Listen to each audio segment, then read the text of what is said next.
High Admiral Telvin of the Stellar Council strode through the gleaming corridors of Earth's Junior Space Academy, six-fingered hands clasped behind their back. The prestigious alien commander's iridescent scales shifted from deep blue to green under the artificial lighting, reflecting their growing impatience with this diplomatic obligation. "And here we have our recreational facility," chirped Dr. Sarah Martinez, the Academy's director, gesturing toward a large observation window. "The children spend their free time here between classes." Telvin's assistant, First Secretary Rin, made a subtle clicking sound that among their species indicated polite boredom. "Perhaps we should proceed to the advanced training facilities, Admiral. The Council expects our evaluation of Earth's space readiness by—" The Admiral raised one scaled hand, silencing their assistant mid-sentence. Below the observation window, something unexpected had caught their attention. Among the dozen or so human children engaged with various simulation pods, one small figure stood out. "That child," Telvin said, mandibles clicking softly as they pointed. "The one in Simulator Pod 7. How old?" Dr. Martinez checked her tablet. "That's Maya Watson, age 11, one of our younger students." Telvin moved closer to the window, multifaceted eyes focusing intently on the scene below. The girl was small even by human standards, with dark curly hair pulled back in what Telvin had learned was called a ponytail. Her face bore the intense concentration Telvin typically associated with master strategists, her small hands moving across the holographic controls with practiced precision. "Are these simulators connected to your training mainframe?" Telvin asked, trying to keep their voice casual. "Oh no," Dr. Martinez laughed. "These are just games. The children love pretending to be Starship captains. The actual training simulators are in the advanced wing." But Telvin wasn't listening anymore. Their enhanced vision could read the data streaming across Maya's simulator screen. The girl had just executed a perfect Horvath maneuver, a complex tactical move that most seasoned pilots needed years to master. And she had done it while humming what sounded like a tune from a popular children's video. "Director Martinez," Telvin said slowly, "would you mind if I observed for a moment? My species finds human recreational activities fascinating." "Of course, Admiral. Take all the time you need. I'll just go prepare the advanced facilities for your inspection." The director hurried away, clearly pleased that something had finally captured the Admiral's interest. First Secretary Rin shifted uncomfortably. "Admiral, with respect, we have 17 more facilities to evaluate today." "Look at her approach to the Cetus anomaly," Telvin responded, ignoring the schedule entirely. On the simulator screen, Maya's ship approached a swirling gravitational distortion. Standard protocol dictated a wide berth or, in emergency situations, a precisely calculated hyperjump. The girl did neither. Instead, Maya turned her ship sideways, using the anomaly's own gravitational pull to slingshot around it while simultaneously charging her jump drive. The maneuver cut through what should have been a 20-minute navigation challenge in less than 40 seconds. "Fascinating," Telvin breathed. "She's not following any standard protocols. She's playing with it, treating space itself like a game element." "Admiral, surely you don't mean to suggest that this child just created an entirely new approach to anomaly navigation, one that our top academies haven't considered in 3 centuries of space travel?" Telvin's scales shifted to a deep purple of excitement. "That's exactly what I'm suggesting." Below, Maya pumped her fist in victory as new high scores flashed across her screen.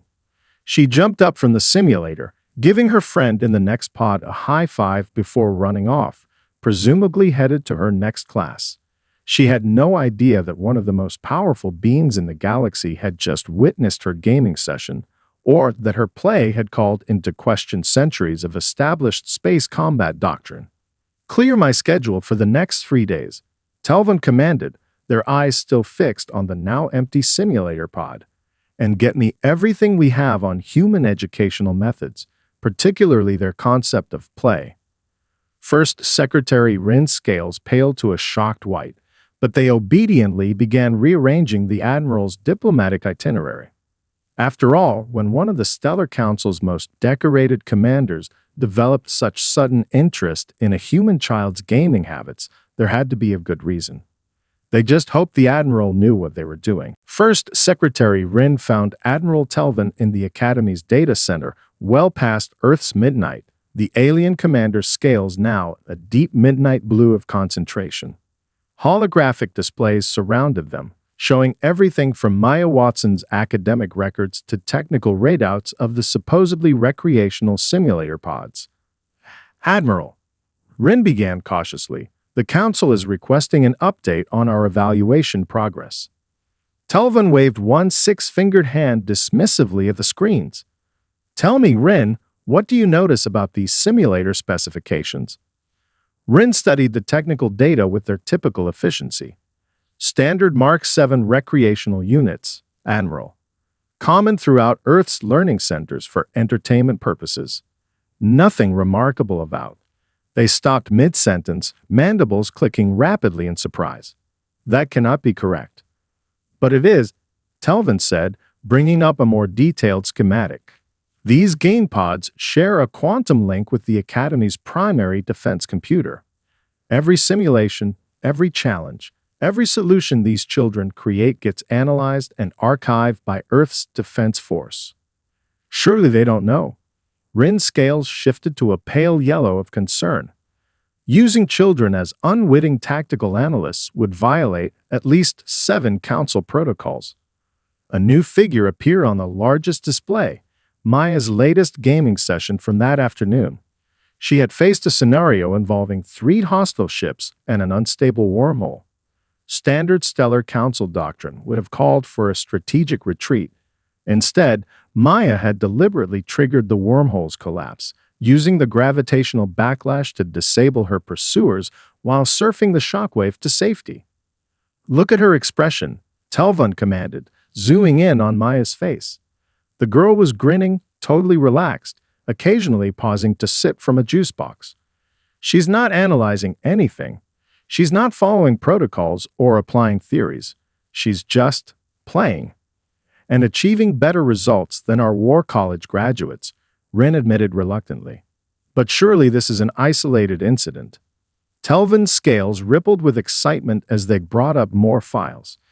Yesterday, a boy named Tommy Chen used sound waves from his ship's warning system to detect cloaked vessels, a technique our scientists never considered. Last week, Zara Patel discovered a way to navigate quantum storms by matching her shield harmonics to the storm's frequency. She called it surfing the thunder. Rin's professional composure finally cracked. Admiral, this is unprecedented. If Earth's children are casually inventing advanced tactical solutions. It gets better, Telvin interrupted, pulling up another set of records. Remember that incident in the Carina sector last month?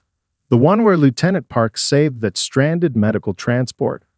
Her solution exactly matched a technique discovered 2 weeks earlier by computer display player name. The screen flashed, Maya Buvitiason. NEW The same child? Rin's scales paled further. Admiral, we must report this to the Council immediately. Earth is clearly doing something brilliant, Telvin finished. Think about it, Rin. Other species train their tactical officers through rigid instruction, drilling protocols and procedures until they're second nature. But humans, they let their young experiment freely, turning spatial challenges into entertainment, rewarding creativity over conformity. On the screen, Maya's latest session continued. She had discovered that flying directly into an ion storm would supercharge her shields, a tactic that violated every safety protocol in the Council's database but worked perfectly in practice. So what do we do? Rin asked, their professional certainty thoroughly shaken. Telvin's scales shifted to a deep purple of determination. First, we continue observing. I want to understand exactly how this process works. How does unstructured play create solutions that centuries of formal training missed? Second, they gestured at the classified tactical archives streaming past. We need to determine who at the Academy knows about this. Is it a deliberate program, or did someone simply notice the children's innovations and start quietly preserving them? And third, the Admiral watched as Maya finished her gaming session, exchanged some cheerful banter with her friends, and headed off with her backpack swinging. Third, we make sure this stays classified at the highest level. Because the moment these children realize they're doing something remarkable, something important, that's the moment we lose whatever magnificent accident of development we're witnessing. Rin made a note in their datapad, scales still flickering with uncertainty. Somewhere above them, in the Academy's busy corridors, Maya Watson walked to her next class, completely unaware that her afternoon gaming sessions had just become a matter of galactic security. Admiral Telvin sat in the observation room for the third consecutive day, their scales shifting between shades of deep thought as they watched Maya and her friends tackle increasingly complex scenarios. First, Secretary Rin had arranged a dignified excuse for their extended stay, citing a cultural exchange study. Admiral, Maya's simulator instructor, Lieutenant Chen, spoke softly as she entered the room. You asked to be notified when the children reached the Helios challenge level. Telvin's scales rippled with anticipation. The Helios challenge was a notorious training scenario that had humbled even veteran commanders. A complex puzzle involving a dying star, limited fuel resources, and a colony that needed evacuation. How many attempts has she made? Telvin asked, mandibles clicking softly. None yet. She just unlocked it. Lieutenant Chen checked her tablet. Though I should mention she's been watching training videos of solar astronomy for fun lately. She says space weather is super cool. Below, Maya settled into her simulator pod, sharing a pack of fruit snacks with her friend Raj. She pulled up the scenario details, eyes widening at the challenge rating. But instead of hesitation, her face showed only excitement. Beginning simulation, the computer announced. The holographic display sprang to life, showing a massive red giant star in its death throes. Solar flares lashed out like angry tentacles, while a small colony station orbited dangerously close. Standard Stellar Council protocol dictated a complex series of synchronized jumps to evacuate the colonists. The procedure required precise calculations and typically took hours to execute safely. Telvin had personally overseen dozens of attempts by senior cadets. The fastest successful completion had taken 47 minutes. Maya finished her fruit snack, wiped her hands on her uniform, and dove straight into the heart of the storm. What is she doing? Rin had entered silently, their scales paling at Maya's apparent recklessness. The radiation levels a lone wolf. Watch, Telvin commanded softly. Maya's ship darted between solar flares as if they were obstacles in a racing game. She wasn't avoiding the star's fury. She was using it. Each flare's magnetic field became a slingshot. Each radiation burst a boost to her shields. Impossible, Rin whispered. The calculations required to navigate those fields would take. She's not calculating, Lieutenant Chen interjected. She's feeling it. Watch her hands on the controls. She's treating it like a dance. Maya's ship spun through the chaos, picking up colonists in groups of 3 and 4. Instead of making multiple trips to a safe distance, she used the star's own gravitational field to fling each loaded ship toward a rescue point. Her empty vessel would dive back in, shields charging from the very radiation that should have destroyed them. 7 minutes, Telvin noted as the last colonist was secured. She just reduced a 4-hour operation to 7 minutes. But how? Rin's professional composure cracked. There's no way she could have processed all the variables, calculated the trajectories. She didn't. Telvin's scales shifted to a deep purple of revelation. That's what we've been missing. Look at her face. Maya was grinning, bobbing her head to some unheard rhythm, as she executed maneuvers that defied centuries of tactical doctrine. She wasn't thinking about variables or calculations. She was playing. Our species, Helvin continued, treat space as a problem to be solved. We map it, measure it, calculate every possibility. But humans treat it like an ocean to swim in, a wind to soar through. Their children especially, they don't see barriers, they see possibilities. Below, Maya hopped out of her pod, exchanging high fives with Raj. That was awesome, they heard her exclaim. It was just like surfing, but with solar waves. Lieutenant Chen smiled. She just revolutionized orbital rescue protocols, and she thinks she was surfing. No, Telvin corrected, their scales shimmering with understanding. She revolutionized orbital rescue protocols because she thinks she was surfing. That's the brilliance we've been missing. Rin made a quiet note in their datapad, watching as Maya gathered her things for her next class. Admiral, if this pattern holds true across other human children, then we're not just watching one exceptional student, Telvin finished. We're watching the future of space exploration being rewritten by children who don't know they're doing anything special. Maya waved goodbye to her friends, heading off to what was probably mathematics or language studies, unaware that she had just changed the way an ancient spacefaring civilization thought about the stars themselves. Admiral Telvin's morning observation of the simulator room was interrupted by an urgent chime from their neural link. Their scales flickered to attention as emergency data streamed through their consciousness.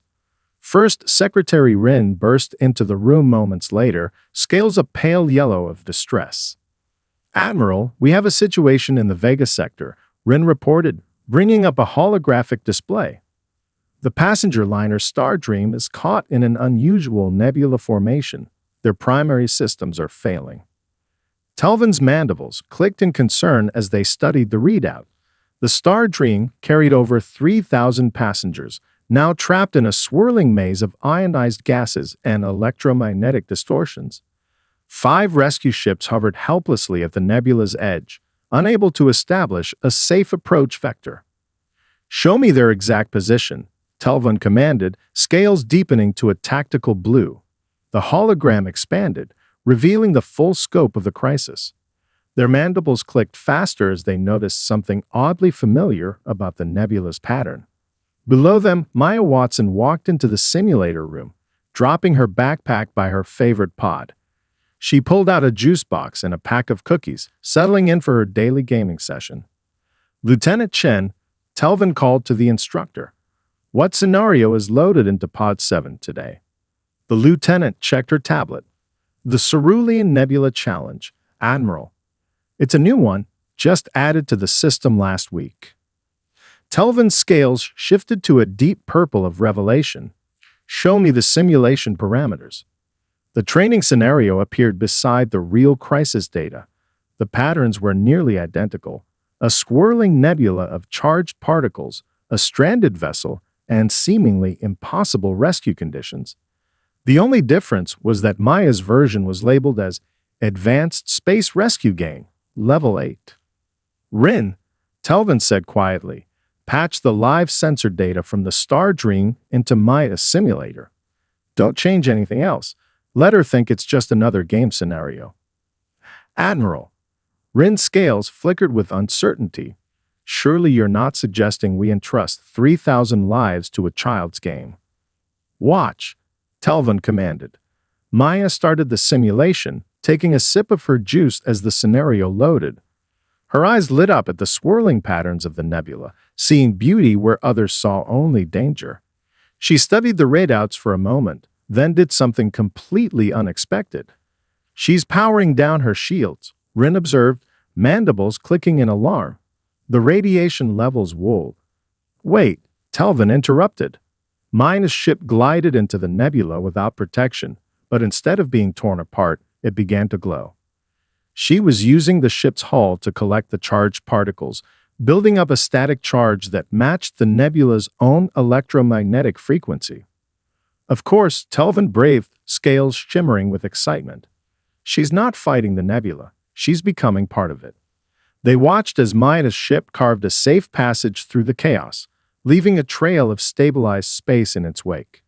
The technique was elegantly simple. By matching the nebula's energy state, she created a natural corridor that would remain calm for several minutes. Send these readings to the rescue fleet, Telvin ordered. Tell them to modify their hull polarization to match these exact specifications. They'll have a 7-minute window for each ship to follow the stabilized path. Rin transmitted the data, their scales slowly shifting from worried yellow to impressed blue. On their tactical display, they watched as the first rescue ship successfully penetrated the nebula, following the exact route Maya had discovered while humming along to what sounded like a popular cartoon theme song. All ships report successful penetration, Rin announced 20 minutes later. The Star Dream's passengers are being evacuated now. No casualties. They paused, watching Maya finish her gaming session. She just saved 3,000 lives and beat her previous high score, Telvin added with a click of amusement. Maya was now sharing her cookies with a friend, chatting about an upcoming mathematics test, completely unaware that her gang had just made history in real-time rescue operations. Should we tell her? Rin asked. Telvin watched as Maya packed up her things, still glowing with the simple pride of a good gaming session. No, they decided. The moment we tell her she's solving real problems, we risk changing how she approaches them. Sometimes the greatest wisdom is in knowing when to remain silent. As Maya headed off to her next class, emergency broadcasts across 3 sectors were already praising the mysterious new rescue technique that had saved the Star Dream. Only a handful of beings in the galaxy knew that the breakthrough had come from a human child who thought she was just playing a really cool game. Admiral Telvin stood before the Academy's central quantum computer, their scales rippling with cascading patterns of deep thought as they reviewed the accumulated data. The wall-sized display showed split-screen footage. On one side, Maya's successful simulator run. On the other, the actual rescue of the Star Dream's passengers. The similarity is uncanny, Lieutenant Chen said softly, manipulating the holographic controls to overlay the 2 flight paths. She didn't just find a solution, she found the perfect solution. First Secretary Rin entered the room, their scales still showing traces of the pale yellow stress from the rescue operation.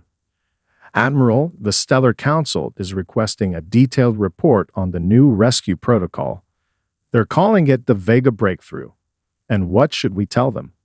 Telvin asked, their mandibles clicking in quiet amusement.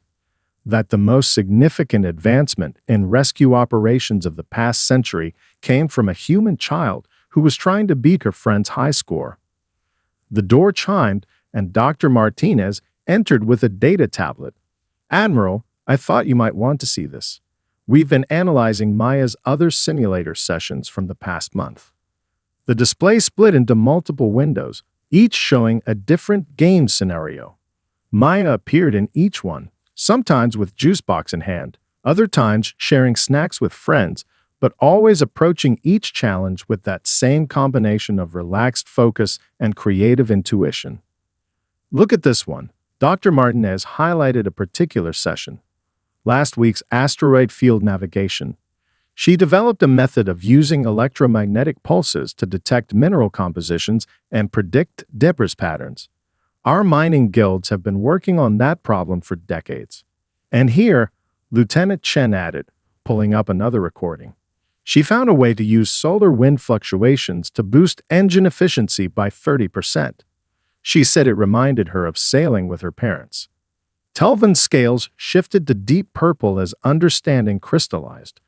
We've been approaching space travel all wrong, they said quietly. Our species spend years training our pilots to fight against the natural forces of space, to impose our will upon the void. But these human children, they play with it. Rin finished, their own scales showing hints of purple comprehension. They treat space like a playground instead of a battlefield. On the screen, Maya's latest simulator session played out. She was attempting a notoriously difficult docking maneuver, but instead of following the standard approach vector, she was using the station's own rotation to guide her ship in, like a child timing their jump onto a moving merry-go-round. Doctor. Telvin turned to Martinez. How many other students show similar patterns? All of them, to varying degrees, she replied. Maya's particularly gifted, but every child who uses these simulators comes up with solutions we've never considered. They're unrestricted by conventional thinking because they don't know what's supposed to be impossible. And that's the key, isn't it? Telvin mused, watching as Maya successfully completed her docking with a celebratory spin in her chair. The moment we start teaching them proper techniques, we begin limiting their potential. Their greatest strength is that they don't know they're doing anything remarkable. Through the observation window, they could see Maya and her friends gathering their things, probably heading to lunch.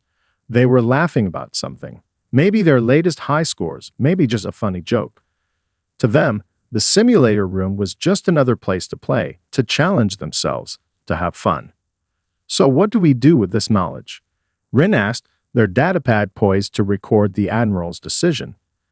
Telvin watched as Maya waved goodbye to her friends, her backpack covered in colorful patches and pins, spacecraft, stars, and something called unicorns. We protect it, the Admiral decided, their scales settling into a determined blue. We make sure these children never learn that their games are being studied, that their play is revolutionizing our understanding of space travel. Let them keep their wonder, their creativity, their freedom to imagine impossible things. And when the Council demands answers about these breakthrough techniques, Telvin's mandibles clicked in what humans might have recognized as a smile. We'll tell them the truth, that we're learning to see the stars through new eyes. The rest can remain our secret. As if to emphasize their point, a distant cheer erupted from the corridor. Maya had just remembered it was pizza day in the cafeteria. The fate of interstellar travel could wait. Right now, lunch with friends was the most important thing in her universe. The observation room felt unusually crowded. Admiral Telvin's scales shifted between shades of deep thought as they faced the assembled group. First, Secretary Rin, Dr. Martinez, Lieutenant Chen, and 3 members of Earth's Space Academy Board. The holographic displays show the continuous stream of data from the simulator pods, including Maya's latest session from that morning. The Stellar Council's Education Committee will be here in 3 days, Rin announced, their scales flickering with concern. They're interested in Earth's unique training methods. They know something's different about our results, Dr. Martinez added, scrolling through recent achievement reports. The rescue of the Star Dream was too impressive to ignore. They want to understand how we're producing such innovative solutions. Telthun watched the current simulator feed, where Maya and her friends were tackling a new challenge involving quantum entanglement. Instead of following the standard procedures for managing entangled particles, they had turned it into a game of virtual jump rope, synchronizing their ship's movements to the oscillation patterns. Look at them, Telvin said softly. They've turned one of the most complex phenomena in known space into a playground game, and they're getting better results than our quantum specialists. Lieutenant Chen nodded, pulling up comparison data. Maya's group just set a new record for maintaining quantum coherence over distance. They think they're playing double Dutch with energy fields. Which is exactly why this works. Telvin's scales rippled with intensity. The moment we tell the Council, they'll want to standardize it. They'll create curricula, establish benchmarks, turn play into procedure. One of the board members, Dr. Thompson, leaned forward. But surely that's good. We could replicate these results across all training facilities. No. Telvin's mandibles clicked firmly. You would destroy the very thing that makes it special. Watch. On the screen, Maya's ship had gotten tangled in the quantum fields. Instead of resetting the simulation, she was laughing, trying increasingly creative ways to spin free. Each failed attempt taught her something new about how the particles behaved. There, Telvin pointed. That's what we can't replicate. The freedom to fail, to experiment, to learn without knowing you're being taught. The moment we turn this into a formal program, the children would feel pressured to succeed, Dr. Martinez finished. They'd stop taking creative risks, start following established patterns. Rin's scales showed tracks of worried yellow. Admiral, with respect, we have a duty to report significant technological advances to the Council. It's not just about education. These children are revolutionizing space travel itself. Exactly, Telvin turned to face the group. Which is why we must protect their ability to keep doing so. If we report this officially, Earth's training programs will be standardized to match Stellar Council protocols. These simulators will be reprogrammed to teach proper techniques. On the screen, Maya had finally untangled her ship, celebrating with a victory dance in her pod.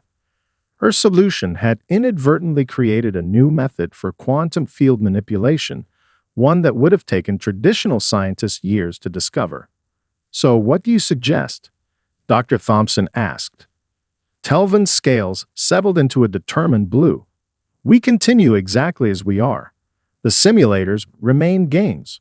The children stay unaware of their contributions. We can release their innovations as theoretical papers from Earth's research divisions, attribute the breakthroughs to computer modeling and advanced mathematics. And the Council's investigation. I will handle it." Telvin's mandibles clicked with finality. "There are ways to satisfy their curiosity without revealing our methods. Sometimes, protecting a secret is more important than sharing it." The meeting concluded just as the simulator room's lunch break began. Through the window, they watched Maya and her friends gathering their things, chatting about their latest adventures in virtual space. One of them had brought cupcakes to share. Apparently, it was someone's birthday. "Look at them," Telvin said softly. "They're rewriting the laws of physics between bites of chocolate cake.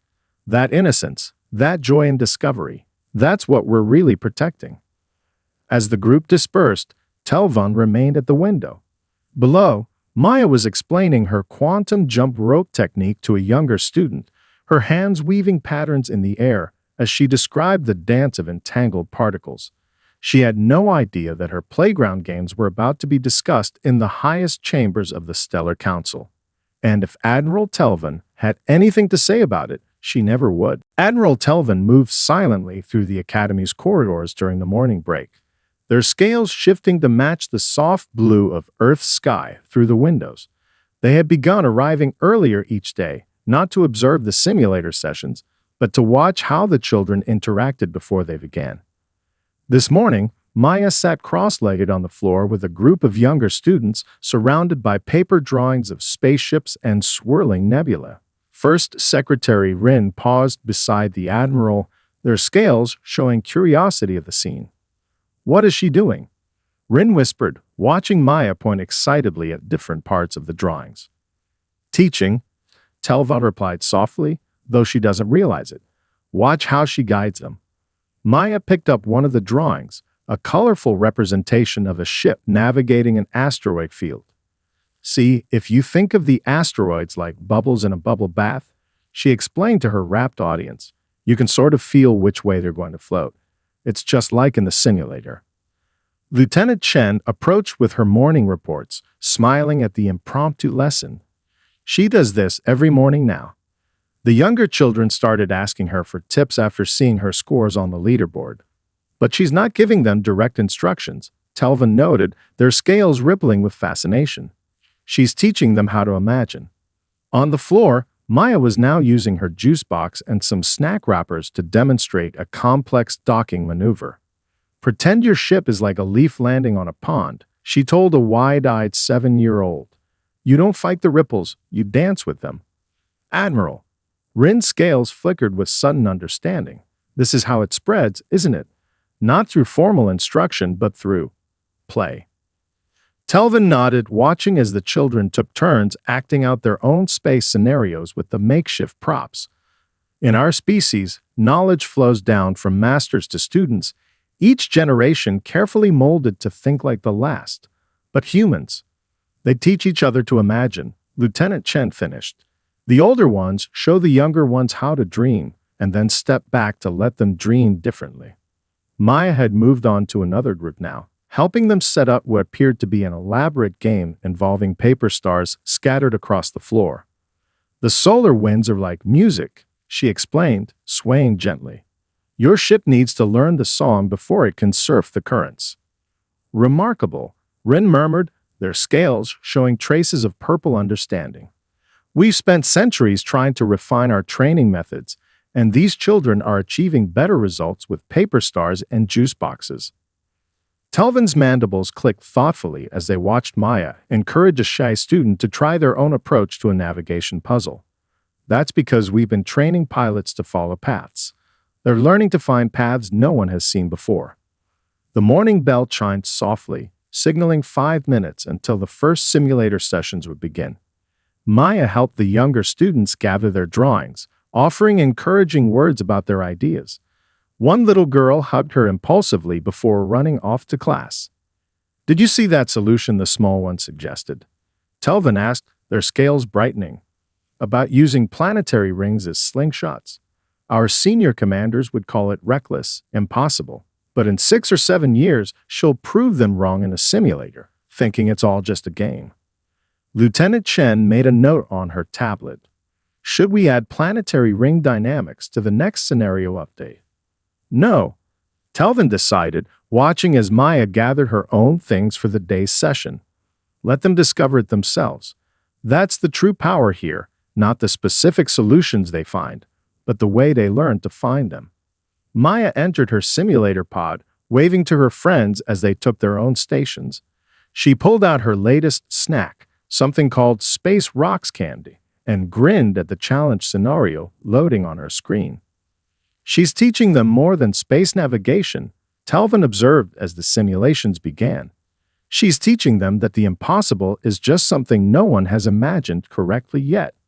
Through the observation window, they watched as a new generation of humanity's dreamers set out to rewrite the rules of reality, armed with nothing more than imagination and the unshakable conviction that they were just playing games. The Stellar Council's Education Committee arrived exactly as scheduled, their ceremonial robes rustling as they followed Admiral Telvin through the Academy's corridors. First Secretary Rin walked beside them, scales perfectly composed despite their inner tension. "We are particularly interested in your recent breakthroughs," Committee Chair Valakson stated, their scales showing formal patterns of authority. "The rescue of the Star Dream has attracted considerable attention." "Of course," Telvin replied smoothly, leading them not to the simulator room, but to a different section of the Academy. "We've prepared a special demonstration." They entered what appeared to be a recreational area. Several alien children from diplomatic families sat awkwardly around gaming stations, while Maya and a few other human students moved among them, offering guidance and encouragement. "Admiral." Valkson's scales flickered with confusion. "I believe there has been a mistake. We are here to evaluate your advanced training programs." "You are exactly where you need to be," Telvin assured them, watching as Maya approached a young Centaurian who was struggling with their controls. "Think of it like dancing," Maya suggested, demonstrating with her hands. "See how the asteroid field spins? Your ship wants to dance with it, not fight it." The Centaurian child's facial tendrils writhed in concentration as they tried again. This time, instead of attempting to plot a mathematical course through the field, they let their ship flow with the natural movements of the space debris. Their success was marked by a cheerful chime from the simulator. "Impressive," one of the committee members noted, "but surely this is just a basic training exercise." "Watch," Telvin instructed, their scales rippling with subtle satisfaction. Maya had moved on to a proximate student now, explaining quantum slipstream dynamics through an elaborate metaphor involving swimming pools and water slides. The alien child's natural crystalline structure brightened with understanding as they grasped concepts that had stumped their species' top physicists. "What you are watching," Telvin explained quietly, "is the future of space exploration. Not through rigid protocols or standardized training, but through the power of unfettered imagination." The human child, Valakson observed, their scales showing increasing interest. "She has no formal certification as an instructor." "Maya." Lieutenant Chen smiled from her position near the door. "No, she just likes helping others have fun with the games." Around the room, more success chimes sounded as alien children began grasping concepts that their traditional education systems had struggled to convey. They were laughing, sharing snacks, suggesting new approaches to each other, learning not just how to navigate space, but how to see it through human eyes. "This is what I wanted you to understand," Telvin addressed the committee. "Earth's contribution to the Stellar Council isn't about technology or tactical doctrine. It's about teaching us all to rediscover our sense of wonder." Valkson watched as a young Aldebaranian, usually bound by their species' rigid thinking patterns, spontaneously discovered a new approach to plasma field manipulation while trying to beat their friend's high score. "You're proposing we implement this across all Council training facilities?" they asked. "No." Telvin's mandibles clicked firmly. "I'm proposing we learn from it. Let this remain what it is, a place where children play, where imagination flows freely, where innovation happens not because it's required, but because it's fun." The committee members' scales shifted through various shades of contemplation as they watched the scene before them. Maya had gathered several children, both human and alien, for what appeared to be an impromptu race through a simulated nebula. The solutions they were discovering through their playful competition would have earned advanced degrees in most spacefaring civilizations. "Very well, Admiral," Valixen concluded, their scales settling into a pattern of acceptance. "We will list Earth's Academy as a specialized cultural exchange center. These games can continue as they are." Telvin's scales rippled with satisfaction as they watched Maya share her prized space rocks candy with her new alien friends. She had no idea that she had just helped change the future of interstellar relations, and that was exactly how it should be. Somewhere out in the vast expanse of space, countless problems awaited solutions that only unfettered minds could conceive. And here, in what appeared to be nothing more than a room full of playing children, those solutions were being born, one game at a time.